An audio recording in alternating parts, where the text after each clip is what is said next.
Les frappes sur l'Iran se poursuivent au troisième jour de l'attaque menée par les États-Unis et Israël.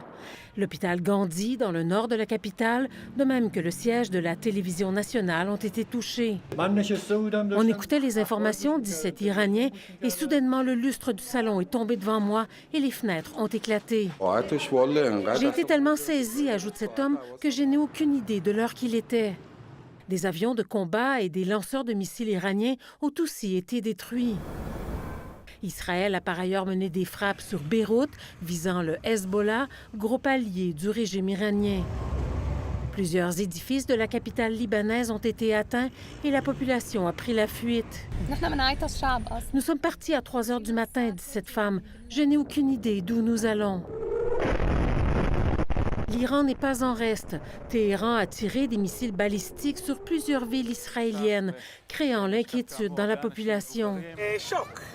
Ça fait tout un choc, dit cette femme, comme on en voit à la télévision, mais ça se passait dans ma maison. Les gardiens de la Révolution affirment avoir visé 500 cibles liées aux États-Unis et à Israël dans la région. C'est le cas à Chypre, où une base militaire britannique a été frappée, ainsi qu'à Dubaï, qui a détruit en vol des missiles iraniens. Enfin, l'ambassade américaine au Koweït a été attaquée et dans la confusion, 3 avions de combat américains ont été abattus par les forces du pays.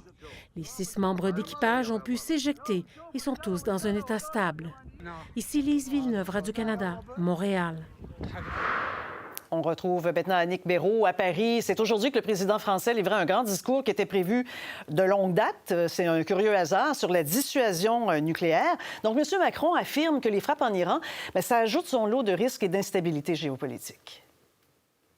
Oui, et pour lui, on entre dans une nouvelle étape de dissuasion nucléaire. Donc, il annonce que la France, puissance nucléaire, va augmenter son nombre d'ogives nucléaires, en tenant compte, dit-il, aussi des intérêts de partenaires du pays. On pense à l'Allemagne ou encore au Danemark. Emmanuel Macron parle d'une démarche complémentaire à l'OTAN en ces temps où l'administration Trump somme l'Europe de se défaire de sa dépendance américaine en défense. Eh bien, Emmanuel Macron dit qu'il faut vraiment que les Européens soient forts, soient unis pour faire face à une combinaison, dit-il, de menaces. On peut l'écouter. À cela s'ajoute la guerre en cours au Proche et Moyen-Orient, qui porte et portera son lot d'instabilité et d'embrasement possible à nos frontières, avec un Iran aux capacités nucléaires et balistiques non encore détruites. Sur cela, je reviendrai dans les prochains jours. Et au sujet de l'Iran, la France, la Grande-Bretagne et l'Allemagne se disent prêtes à prendre des mesures pour défendre leurs intérêts et ceux de leurs alliés dans la région avec ce qu'elles appellent les actions défensives et proportionnées pour détruire les capacités militaires iraniennes. Il s'agit d'actions défensives. Le premier ministre britannique a bien insisté là-dessus. The United Kingdom was not involved in the initial strikes on Iran by the US and Israel. That decision was deliberate. We believe that the best way forward for the region and for the world is a negotiated settlement. Les Britanniques disent avoir déjà intercepté des attaques visant leurs installations militaires dans la région. Merci beaucoup, Annick. Je vous en prie. Et puis pendant ce temps, Charlotte, il y a des dizaines de milliers de Canadiens qui sont actuellement au Moyen-Orient et qui se demandent bien comment ils vont faire pour revenir.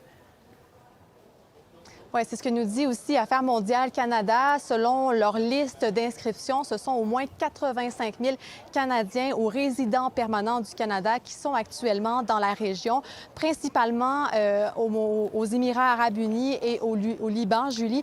Et aussi, ça crée toute une incertitude pour eux parce qu'il faut savoir qu'il y a seulement un nombre limité d'avions qui peuvent survoler la région. Vous allez le voir d'ailleurs sur une carte.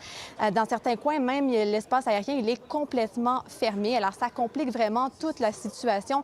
Mais ce qu'il faut quand même comprendre, c'est que c'est une mesure de sécurité. Vous allez le voir sur une autre carte aussi.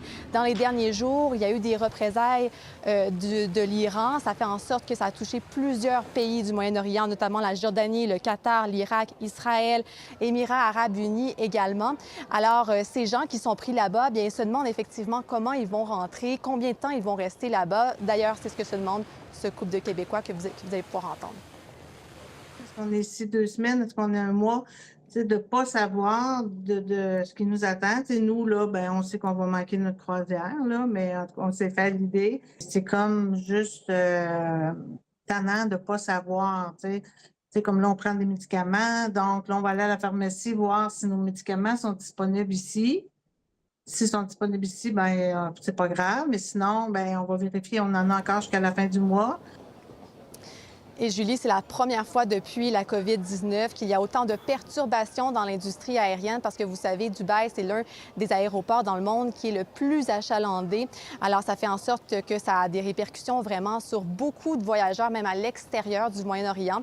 Et pour ce qui est des consignes maintenant du gouvernement canadien, on demande bien sûr aux gens de rester à l'abri s'ils sont dans la région et il y a des services consulaires qui ont été renforcés aussi là-bas. Merci beaucoup, Charlotte. Au revoir.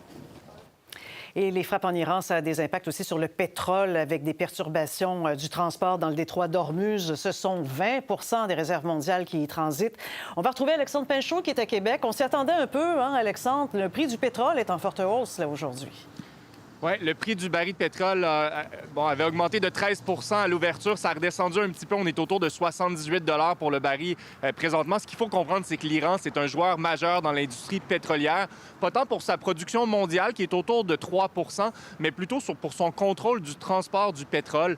C'est que l'Iran contrôle le détroit d'Ormuz. On va vous montrer sur la carte. C'est un couloir assez étroit qui relie le golfe Persique et l'océan Indien. Et chaque jour, par ce canal, il y a 16 millions de barils de pétrole qui transigent. Vous l'avez dit, ça représente 20 % de la production mondiale. Donc, présentement, le canal n'est pas officiellement fermé. Par contre, on pourrait dire qu'il est paralysé puisque les navires ne veulent pas l'emprunter. C'est une zone de guerre. Il y a 3 navires qui ont même été attaqués lorsqu'ils passaient par ce canal. Et là, l'Iran en rajoute et menace de fermer complètement le détroit d'Ormuz comme représailles dans ce contexte de guerre. Et ça, les experts à qui on a parlé s'entendent tous pour dire que si le détroit devait fermer pour une période de 3, 4, 5 semaines ou plus, eh bien, les conséquences seraient catastrophiques et ça se ferait ressentir aussi à la pompe. On peut écouter ces experts. On est, je dirais, dans le scénario le plus craint dans le domaine pétrolier depuis des décennies, c'est-à-dire que le détroit d'Ormuz semble maintenant paralysé. Si la situation devait perdurer, c'est sûr qu'on s'en va vers une augmentation assez significative des prix du baril. Ça crée beaucoup de mouvements spéculatifs qui font que le prix du pétrole peut s'envoler très rapidement sans qu'il y ait de réelles manifestations de disette, de manque de pétrole nulle part. C'est purement de l'inquiétude qui se reflète dans les prix. Important de noter que l'Iran, si elle fermait ce détroit d'Ormuz, amputerait aussi sa propre économie, sans compter les menaces de représailles des États-Unis. Évidemment, c'est une situation qui évolue, oui, très rapidement. En effet, merci, Alexandre. Je vous en prie.